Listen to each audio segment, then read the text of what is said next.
The Killer's debut album, Hot Fuss, was released in June 2003.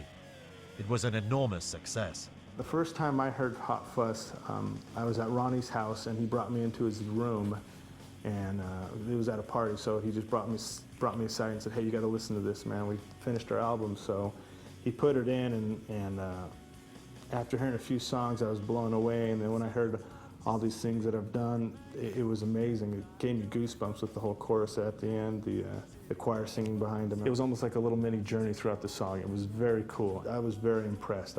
He had stepped it up a notch. In all honesty, I was proud. I was like, you know, wow, these are not the songs that were played in my garage.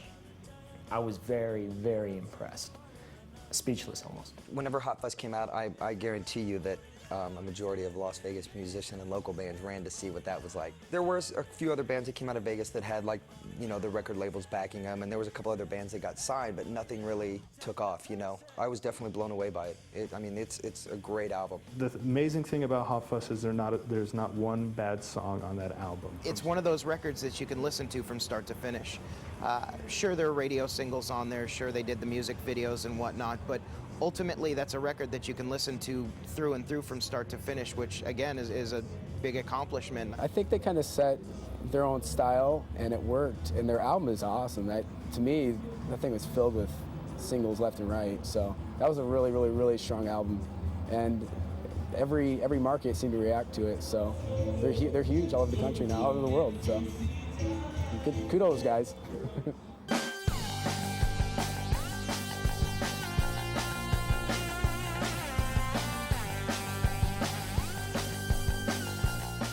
To date, Hot Fuss has sold over 5 million copies and produced a string of hit singles on both sides of the Atlantic and around the world. The strength of the songs on the album becomes apparent when asking people to name their standout tracks. Believe Me, Natalie. The first time I heard that, I was just, yeah, that's it. That's what I'm talking about. I don't sound very articulate, but it's just summed up, because yeah, it was it. I think he does a lot of nice go-between rides, like a standard type of rock ride, and go between that and maybe a percussive type oriented, maybe like a tom-tom effect, because he uses oversized drums. And they're tuned a lot like legit, classically, maybe more so than just your typical drum set tuning. And so he'll ride on drums and then go back to riding on cymbals, and he'll change it up, and he'll just add that breath of what I think is creativity. When I first heard Somebody Told Me on the radio, I heard it on satellite radio first, and I couldn't believe that was them on the radio.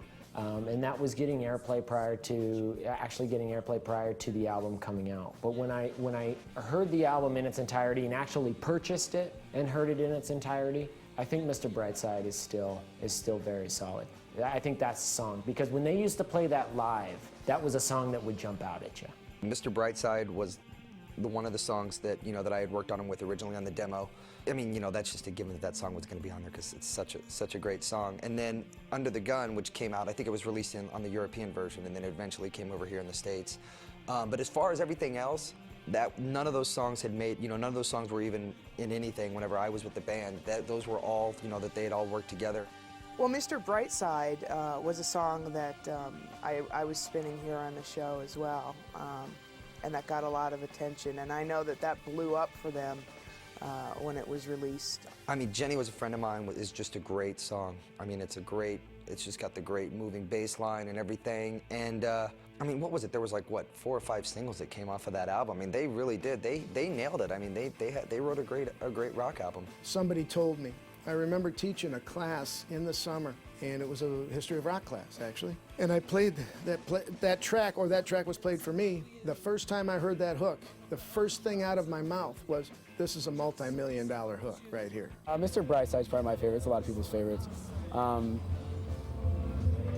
But if I just took the album, not knowing, you know, in retrospect, just listening to the album, I couldn't honestly tell you which song to go with if I had to push one.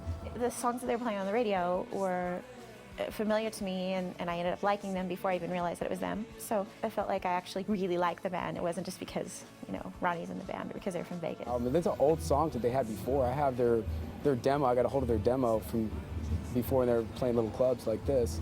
Just the same songs, you know, just a little tighter. The songs that I worked on the Killers with, the original 4 that were on the demo were Replaceable, Mr. Brightside, Under the Gun, and Desperate. And then we had started to go back in and record 2 new, or, you know, started to record another CD at a place here in town. This was, you know, a few months later. And we had done one song called Tiny Techno Tease, I remember.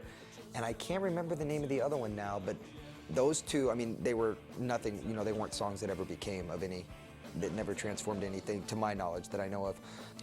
Those 2 were, we had got everything done except for the vocals, and we had started doing the demo, you know, demoing up those songs.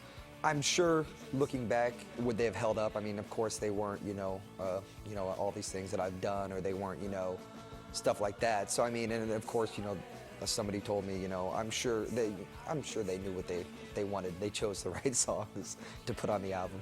I don't think there was a doubt in anybody's mind here in Las Vegas when they first heard the actual finished product of the record when it came out, that it was going to be something that would absolutely put Las Vegas down as a mark for artists coming out, and that more importantly than that, that it was going to be something that was going to incredibly boost the Killers into some form of success.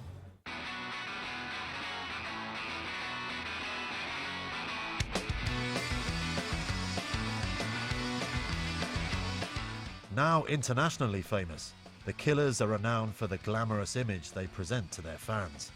But before the band took off, the 4 band members were all just normal guys living, working and studying in Las Vegas. Brandon and Dave were the band, I mean, from the get-go. This was their idea, you know, and they needed a drummer, they needed a bass player.